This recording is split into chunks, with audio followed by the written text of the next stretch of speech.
அவர் எல்லா ஆடியோ ரிலீஸ்லையும் எல்லா வெளியீட்டு விழாக்கள், பட வெளியீட்டு விழா, ட்ரெய்லர் வெளியீட்டு விழாக்கள் எல்லாத்துலேயுமே அவர் வந்து உணர்ச்சி வசப்பட்டு சொன்ன எல்லா கருத்துமே அவர் சொந்த பிரச்சனையும் கலந்துருக்குன்னு நம்ம எதிர்பார்க்கலாம்.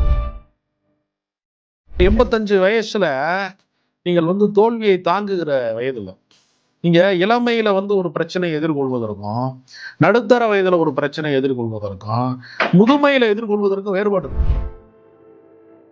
அந்த வாக்கிங் தான் போயிருக்காரு இடையர்ல. போயிட்டு வந்து காரில் ஏறுறதுக்கு முன்னாடி திடீர்னு வந்து சுவர் ஏறி டபக்குன்னு வந்து அந்த தடுப்பு சுவரை தாண்டி பூகத்தில் குதிச்சிட்டாரு. ரொம்ப கொடுமையான ஒரு முடிவு. 85 வயது அவருக்கு. ஒரு ஹாஸ்பிட்டல் போய் செக்அப் போயிருக்காரு.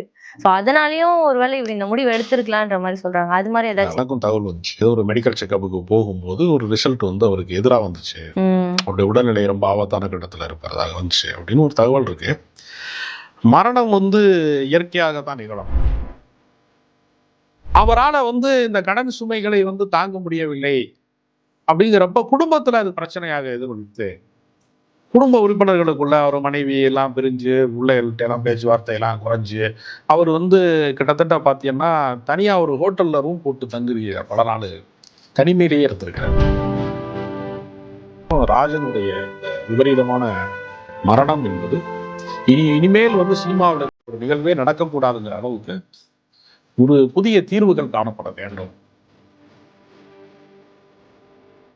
டிபிசி நேயர்களுக்கு வணக்கம். இன்னைக்கு நம்ம நேர்காணல்ல ராஜகம்பீரன் அவர்கள் தான் இணைந்திருக்காரு. வணக்கம் சார். வணக்கம். நிறைய விமர்சனங்களை ஒரு ஆடியோ லான்ச்ல வைக்கிறவரு, எந்த விமர்சனத்துக்கும் பயப்படாம இருக்கிறவரு, அவர் வந்து நேத்து அடையார் பாலத்துல வந்து தற்கொலை பண்ணி இறந்திருக்காரு சார். அதை யாராலுமே நம்ப முடியல. அதுக்கு என்ன காரணம்? கடன் சுமை தான் காரணம். சிறு பட தயாரிப்பாளர்கள் சிறிய படங்களுக்கு ஃபைனான்ஸ் கொடுக்குறவங்களுக்கு ரிட்டர்ன் வர முடியாத ஒரு சூழ்நிலை வருகிற போது சினிமாவுடைய சூழல் வந்து மாறிக்கொண்டே இருக்கிறது.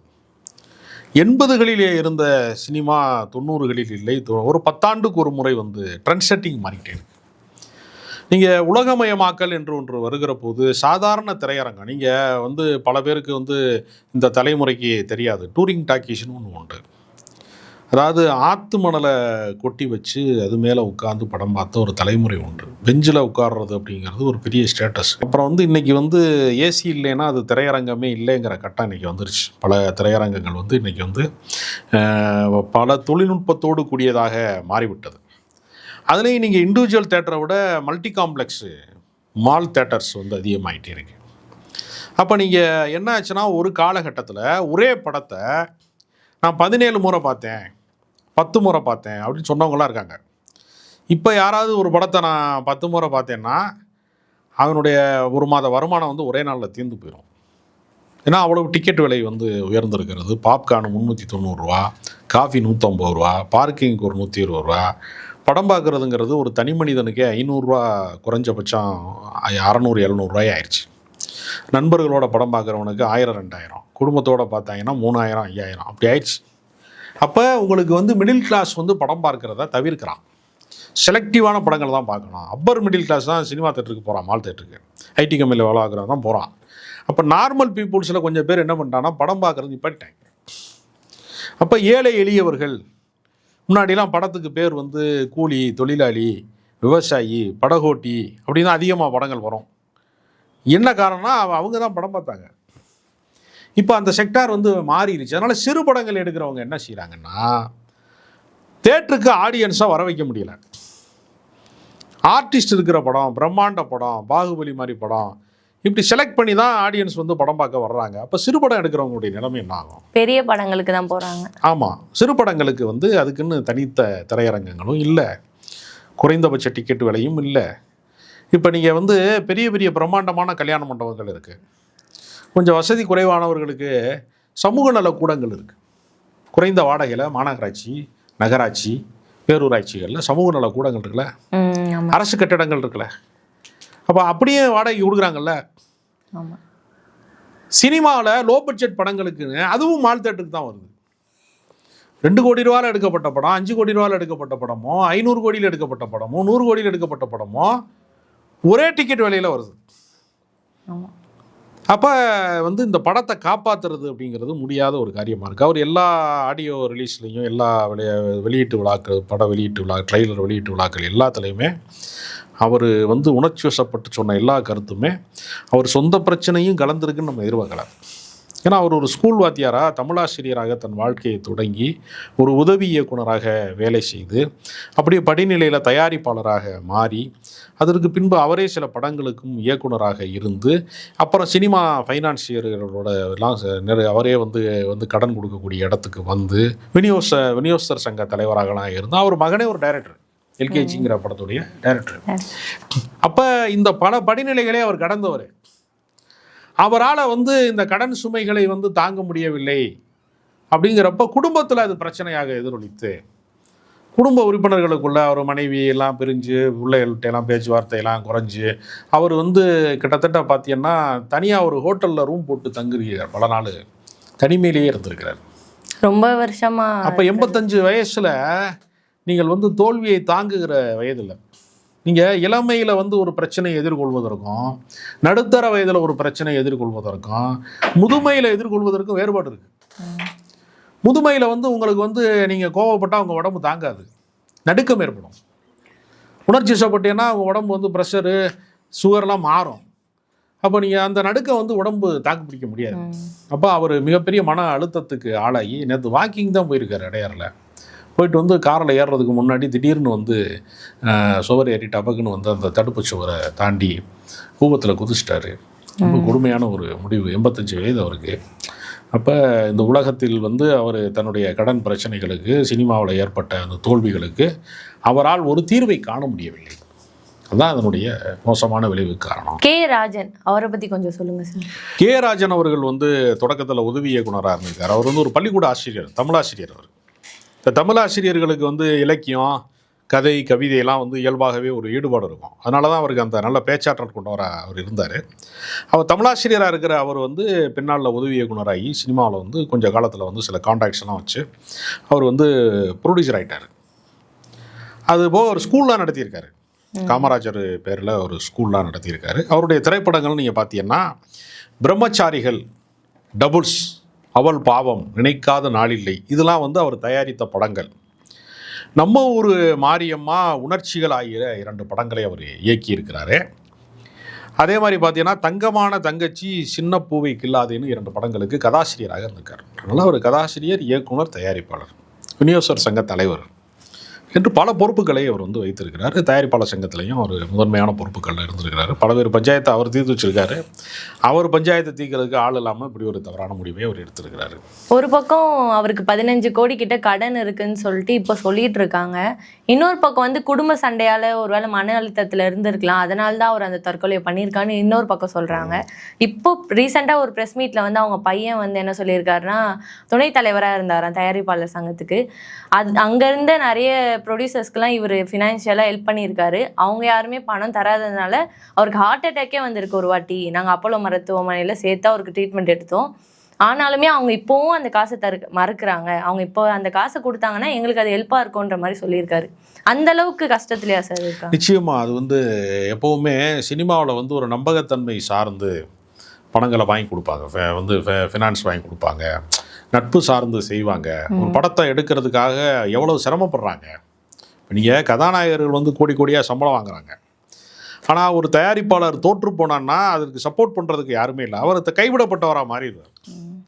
சினிமாவில் வந்து புறக்கணிக்கப்பட்டவர்களாக, மார்க்கெட் இல்லாதவங்கள இப்போ ரொம்ப ஒரு காலத்தில் பிரபலமாக இருந்த இயக்குனர்கள்லாம், இப்போ இயக்குனர் சேரன்லாம் என்ன சொல்கிறாருன்னா, நான் ஃபோன் பண்ணால் இப்போ இருக்கக்கூடிய ஹீரோஸ் யாருமே ஃபோனே எடுக்க மாட்டேங்கிறாங்க, இங்கே கதை சொல்ல வந்துடுவானோன்னு பயப்படுறாங்கிற அளவுக்கு போயிடுச்சு. அப்போ இந்த ட்ரெண்டு மாறிக்கிட்டே இருக்குது. சினிமா ஒவ்வொரு காலகட்டத்திலையும் யார்கிட்டையும் இருக்கும். நீங்கள் ஒரு காலத்தில் வந்து சினிமாவில் ரொம்ப பீக்கில் வந்து பாக்யராஜ் இருந்தார். அவர் தான் திரைக்கதைக்கே வந்து அடையாளம்னு ஒரு காலத்தில் சொன்னாங்க. அப்போ ஒவ்வொரு காலகட்டத்திலையும் அது மாறிக்கிட்டே இருக்குது. 80களில் வந்து பாக்யராஜ் ஒரு பெரிய திரைக்கதை ஆசிரியராக, நடிகராக அப்படி இருக்கிறார். ஒரு பாரதிராஜா ஒரு கட்டத்தில் பெரிய ஆளாக இருக்கிறார். பாலுமகேந்திரா இருக்கார். அப்போ அது வந்து என்ன ஆகுதுன்னா, இயக்குனர்கள் கையில் இருக்கிற சினிமா வந்து ஹீரோக்கள் கையில் மாறுது. ஹீரோக்கள் கையில் மாறுகிற போது என்ன ஆகுதுன்னா, அவங்கள வச்சு தான் ஒட்டுமொத்த சினிமாவோட மார்க்கெட்டை தீர்மானிக்கப்படுது. ஒரு நடிகனுடைய டேட்டை வச்சு தான் ஒரு ப்ரொடியூசர் வந்து ஃபினான்ஸ் கொடுக்குறாரு, அவர் அதை வச்சு தான் வந்து ஃபைனான்ஸ் வாங்குறாரு அப்படிங்கிற இடத்த நோக்கி அதை நகருது. அப்போ யார் இதை தீர்மானிக்கிறார்கள்? சினிமாங்கிற சந்தையை யார் தீர்மானிக்கிறாங்க? எதுக்கு வியாபாரத்துக்கு என்ன தடை இருக்கிறது? ஒருவேளை அதில் வந்து தோற்று போனால் அதை வந்து மீட்பதற்கு என்ன வழி இருக்கிறதுனா அந்த வழியே இல்லை. இந்த வாசல்கள் அடைக்கப்பட்டதுனால அவர் இப்படி ஒரு நிலைமையை அவர் அடைகிறாரு. 10 வருஷத்துக்கு ஒரு முறை ட்ரெண்ட் சேஞ்ச் ஆகிட்டே இருக்குது. இப்போ பிரதீப் ரங்கநாதன் டைப் படங்கள் வந்து ஓடிக்கிட்டு இருக்கு.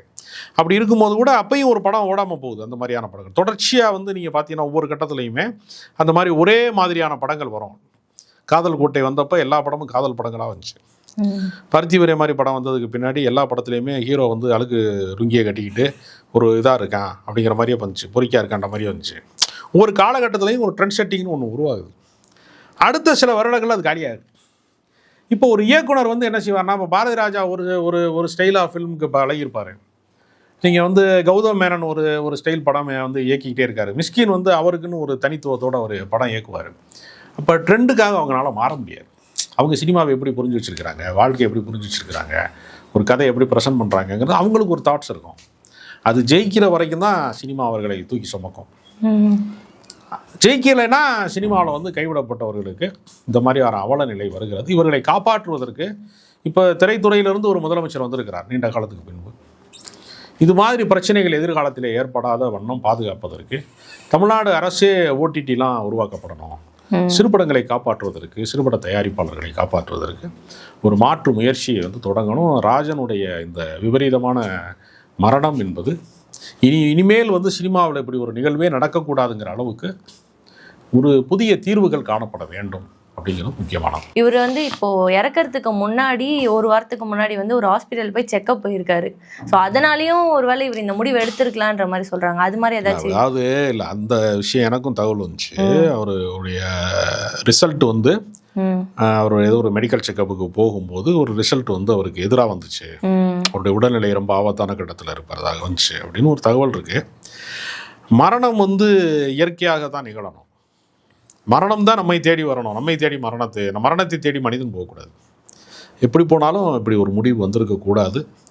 ஒரு குழந்தை மனம் கொண்டவர்களாக, கலைஞர்களாக இருக்கிறவங்க, இயக்குனராக இருக்கிறவங்க, இது மாதிரி சினிமா துறை சார்ந்தவர்களாக இருக்கிறவங்களுக்குள்ள ஒரு குழந்தை மனம், கொண்டாட்ட மனநிலை தான் இருக்கும். தங்களை கொண்டாடுவதற்கு ஒரு தலைமுறை தவறிடுச்சு, நம்மளை ஒரு அடுத்த தலைமுறை வந்து நம்மளை கைவிட்டுருச்சு அப்படிங்கிற மன அழுத்தம் வந்து இந்த மாதிரியான மிக மிக மோசமான முடிவுக்கு போகிறது காரணமாக இருக்குது. இது மாதிரி நிகழ்வுகள் எதிர்காலத்தில் நிகழாமல் இருப்பதற்கு என்ன சாத்தியங்கள் இருக்குது என்பது திரைத்துறை சார்ந்தவர்களும் சிந்திக்கணும். அரசும் அதற்கான வாய்ப்பை உருவாக்கி தரணும். அவரோட மருமகன் கூட தற்கொலை பண்ணதான் இருந்திருக்காருன்ற மாதிரி சொல்கிறாங்க. அதனால எல்லாமே யோசிச்சு, ஏன்னா அவரோட செல்ல பொண்ணு வேற, அவங்களோட ஹஸ்பண்ட் சாகிறப்போ அவங்க தன்னோட மகளோட வாழ்க்கை என்ன ஆகுதுன்னு கூட யோசிச்சு அது மாதிரி இல்லை. அதாவது எல்லா பிரச்சனைகளும் எல்லா வீடுகள்லையுமே இருக்கிறது. இன்னைக்கு வந்து விவகாரத்து அல்லது வந்து ஒரு மரணம் நிகழ்றது, பிரிவது அப்படிங்கிறதெல்லாம் வந்து எல்லா காலத்துலையும் உள்ளது. நீங்கள் சமீபத்தில் ஆக்சிடென்ட்டில் வந்து ஆர்பி சௌத்ரி, அப்போ வாழ்க்கையில் எதிர்பாராத ஒன்று நிகழ்ந்துக்கிட்டே இருக்குது எல்லார் வாழ்க்கையிலையும். நம்ம நினச்சது தான் நடக்கணும் அப்படின்னு நம்ம உறுதி சொல்ல முடியாது. நினைப்பதெல்லாம் நடந்து விட்டால் தெய்வம் ஏதும் இல்லை அப்படின்னு கண்ணதாசன் பாட்டு எழுதியிருக்காரு. அப்போ நம்ம நினச்சது மட்டும்தான் அந்த வாழ்க்கையில் நடக்கும், நினைக்காதெல்லாம் வந்து நடக்கக்கூடாதுன்னு நம்ம நினைக்கிறோம். அப்படி அல்ல. எது வந்தாலும் ஒரு மனிதன் வந்து மலை குலைந்தாலும் நிலை குலையாத ஒரு மனநிலையை பெற வேண்டும். இதையும் தாங்கும் இதயம் இருக்க வேண்டும். ஒரு மனிதன் வந்து பிரச்சனைகளை எதிர்கொள்ளணும். இவர் ஒரு மிகப்பெரிய அறிவாளி, ஒரு படிப்பாளி, சிந்தனையாளர். இவரே இப்படிப்பட்ட ஒரு முடிவை எடுக்கிறாரேங்கிறது ரொம்ப பதட்டமாக இருக்கிறது. அதனால் வரும் தலைமுறைக்கு நாம் வந்து விட்டு செல்வது துணிச்சலையும் தைரியத்தையும் அதுதான் விட்டு செல்லணுமே தவிர, நோய் வரத்தான் செய்யும், பிரச்சனைகள் வரத்தான் செய்யும், கடன்கள் வரத்தான் செய்யும், எல்லாத்தையும் எதிர்பார்த்து தான் மனிதன் வாழ முடியுமே தவிர, இதெல்லாம் எனக்கு நடக்குதே அப்படின்னு மனம் சோர்ந்தால் யாருமே வாழ முடியாது. பூமியில் ஒருத்தர் கூட மிச்சம் பிரச்சனை இல்லாத மனிதர் யார் இருக்கார்? அவரவருடைய தகுதிக்கு, அவரவருடைய வயதுக்கு, அவரவருடைய வாழ்க்கைக்கு ஏதோ ஒரு பிரச்சனை இருக்கும். அதனால் பிரச்சனைகளுக்கான தீர்வு இது அல்ல. அதனால் இதையெல்லாம் கடந்து வாழ்வதற்கு கற்றுக்கொள்ள வேண்டும். அவருடைய துயரம் வந்து ரொம்ப வருந்தத்தக்கதாக இருக்கிறது. இதை பற்றி பேசும்போது தொடர்ந்து திரைத்துறையில் இருக்க நிறைய பேர் வந்து இந்த சூசைட் பண்ணி சாகுறதுன்றது அது எப்படி சார் நீங்கள் பார்க்குறீங்க? அதுக்கு என்ன காரணம்னா, ஒன்று புகழின் உச்சியில் இருப்பாங்க, ஒன்று சிகரங்களில் இருப்பாங்க, இல்லைன்னா கீழே விழுந்துட்டாங்கன்னு வச்சுங்க, மார்க்கெட் அவுட் ஆயிடுச்சுன்னு வச்சுங்க, பள்ளத்தாக்கு கீழே தான் இருப்பாங்க. நீங்கள் சமவெளியான ஒரு பாதை இருக்கணும் வாழ்க்கையில். மேடு பள்ளங்கிறது ஒரு ஒரு ஒரு குறுகிய வட்டமாக இருக்கணும். ரொம்ப எக்ஸ்ட்ரீமான ஒரு வளர்ச்சி, யாராலையும் திரும்பி பார்க்க முடியாத வீழ்ச்சி, இது ரெண்டு இருக்குல்ல, அதை தாங்க முடியாத மனநிலை பல இருக்கு. இங்கே ஒரு படம் ஜெயிக்குதுன்னு வச்சுங்க, ஒட்டுமொத்த சினிமாவே நீ தான் அப்படிங்கிற அந்த புகழும் ஏற்படுகிறது. அடுத்த படம் அவுட் ஆயிடுச்சுன்னு வச்சுங்க, துண்டை காணோம் துணியை காணோன்னு குண்டு போட்ட இடத்துல ஓடுவாங்கல்ல, அந்த மாதிரி கொடுத்த அட்வான்ஸை கூட வந்து திரும்ப வாங்கக்கூடாது, போனோம்னா திரும்ப படம் பண்ண சொல்லுவாங்கன்னா ஓடி போகிறது உண்டு. அதனால் இந்த ஏற்றத்தாழ்வு இருக்கிற பொருளாதார ஏற்றத்தாழ்வு, புகழின் ஏற்றத்தாழ்வு, அதில் வந்து பல பேரால் வந்து தாக்கு பிடிக்க முடியல. அதுதான் அதில் இருக்கக்கூடிய கொடுமையான விஷயம். ஏன்னா காலங்கள் வந்து மாறிக்கிட்டே இருக்குது. நேற்று ஜெயித்தவர் இன்றைக்கு தோற்கிறார். இன்றைக்கு வந்து அவர் ஆளே இல்லைங்கிறவர் வந்து ஒரு மிகப்பெரிய வெற்றியை அவர் அடைகிறார். அப்படிங்கிறப்ப நீங்கள் வந்து கமலஹாசன் படம் ஓடுமா, பிரதீப் ரங்கநாதன் படம் ஓடுமான்னா பிரதீப் ரங்கநாதன் படம் ஓடிடுச்சுன்னு வச்சுங்க. இப்போ பெரிய நடிகர்கள் படம் திடீர்னு ஓட மாட்டேங்குது. ரஜினிகாந்துக்கே லால் சலாம் ஓட மாட்டேங்குது. இடையில வீழ்ச்சி வருது எல்லாருக்குமே. இதை வந்து தாக்கு பிடிக்க முடியாத ஒரு மனநிலை வந்து கலைஞர்களுடைய மனநிலையில் சில வீழ்ச்சியை அவங்களால எதிர்கொள்ள முடியலை. லக்ஸரியாக ஒரு லைஃப்பை வாழ்வாங்க. ஒரு பெரிய டைரக்டராக இருப்பார், ஒரு லக்ஸரியாக இருப்பார், கம்பெனியில் ஃப்ளைட் டிக்கெட் போட்டு கொடுப்பாங்க, ஒரு ஸ்டார் ஹோட்டலில் டிஸ்கஷன் நடத்துவாங்க. அவருக்கு மறுபடியும் படம் தோற்று போச்சுன்னு வச்சுங்க, அவர் எந்த கம்பெனியில் படம் பண்ணாரோ அந்த கம்பெனியில் விட மாட்டாங்க. உள்ள கொஞ்ச நாள் கழிச்சு ஆள் மாறிடுவாங்க, மேனேஜர்ஸ் ஃபோன் எடுக்க மாட்டாங்க, ப்ரொடியூசர் அட்டன் பண்ண மாட்டாங்க, அப்படின்னு ஒரு புறக்கணிப்பு வந்துடும். இதை வந்து தாக்கு பிடிப்பது கஷ்டம். அதனால் ஒரு மனம் வந்து ஒரு நிலையற்ற ஒரு தொழிலாக சினிமா இருக்குது. இவ்வளோ பெரிய ஏற்றத்தாழ்வு வேறு எந்த தொழிலையுமே ஒன்று பல கோடி, இல்லைன்னா தெருக்கோடி. எம்ஜிஆர் தான் சொன்னாரா நாடோடி மன்னன் படம் இருக்கும்போது, ஏன் இப்படி டைட்டில் வச்சியான்னு கேட்டாங்களாம். கேட்டால் ஜெயிச்சா மன்னன், தோத்தா நாடோடினாராம். அவருக்கே அந்த நிலைமை தான். சூப்பர் ஸ்டார்களுடைய நிலைமையே அப்படி இருந்திருக்கு. அதனால் தோல்வியை தாக்கு பிடிக்க முடியாத, புறக்கணிப்பை ஏற்றுக்கொள்ள முடியாத ஒரு குழந்தை மனநிலை கொண்டவர்களாக கலைஞர்கள் இருக்கிறதுனால கலைஞர்களால் இதை எதிர்கொள்ள முடியல. அதுக்கு பதிலாக தான் சில பேர் என்ன பண்ணுறாங்க, தாக்கு பிடிக்க முடியாமல் சரக்கு போட்டோமா, போதையில் இருந்தால் கொஞ்சம் அதை மறந்துக்கலாம் அப்படின்னு சில பேர் நினைக்கிறான். ஆனால் அது தீர்வானா அதுவும் தீர்வு கிடையாது. போதை அடித்தா அப்புறம் வந்து கல்லீரல் போயிடும், அப்புறம் அதுவும் வந்து முடிவை நோக்கி தான் போகும். அதனால் இதற்கான உண்மையான தீர்வு என்பது ஒன்று அப்டேட்டில் நம்ம வந்து கால மாற்றத்தை நம்ம வந்து உணரக்கூடிய சக்தி மிக்கவனாக இருக்கணும். அப்படி இல்லைன்னா சினிமாவில் ஒரு கட்டத்துக்கு மேலே ரிட்டையர்ட் ஆகிடும். அதுக்கு மனசு வராது பல பேருக்கு. இந்த ஏஜுக்கு மேலே வந்து நம்ம சினிமா வந்து ட்ரெண்டு மாறிடுச்சு, இப்போ புது பசங்க வந்துட்டாங்க, நம்ம தாக்கு பிடிக்க முடியாது அப்படின்னா அவங்களுக்கு தெரிஞ்ச தொழில் அதுதானே. அதனால் அதை விட்டு வெளியே வர மாட்டாங்க, கிரவுண்டை விட்டு வெளியேறணும். அது வெளியேறுகிற மனநிலை பல பேருக்கு இல்லை. அது ஒரு ஆனால் திரைத்துறையில் வந்து வெளியிலேருந்து பார்க்கும்போது நல்லா இருக்குது, ஆனால் உள்ளே போய் பார்க்கும்போது தான் அதில் எவ்வளோ கஷ்டங்கள். அதாவது 2 மணி நேரம் திரையரங்கத்தில் நீங்கள் ஒரு திரைப்படத்தை பார்ப்பதற்காக ஒரு உதவி இயக்குனர் 10 ஆண்டு காலம் வந்து சுற்றி வந்து ஒரு ப்ரொடியூசர் பிடிச்சி ஒரு படம் பண்ணும்போது அவருடைய 20 வருஷ இளமை எரிஞ்சு சாம்பலாயிருது. பல பேர் கல்யாணம் பண்ணாமல் சுற்றிட்டு இருக்கான், பல பேர் லைஃப் செட்டில் ஆகாமல் இருக்குது, பல பெரிய இயக்குனர்கள் வந்து வாழ்க்கையை செட்டில் பண்ணவே முடியாதவங்களாம் இருக்காங்க. திரும்ப சம்பாதிச்ச காசையெல்லாம் தயாரிப்பில் கொண்டு போய் போட்டு சேஃப்டி இல்லாமல் போனவங்க ரொம்ப பேர் இருக்காங்க. அடுத்த படத்தில் ஜெயிச்சிடலாம் அப்படின்னு நம்பி வந்து பல பேர் இழந்து கொண்டே இருந்தவர்கள்லாம் நிறையா. அதனால் இது வந்து ஒரு பக்கம் அது கலையாகவும், இன்னொரு பக்கம் ஒரு தீராத சூதாட்டமாகவும் இருக்குது. இதில் யார் ஜெயிக்கிறாங்க, சூதாட்டத்தில் யார் வெல்றாங்க அப்படின்னு சொல்ல முடியல நம்மளால். நிறைய விஷயங்களை பகிர்ந்துக்கிட்டீங்க சார், நன்றி.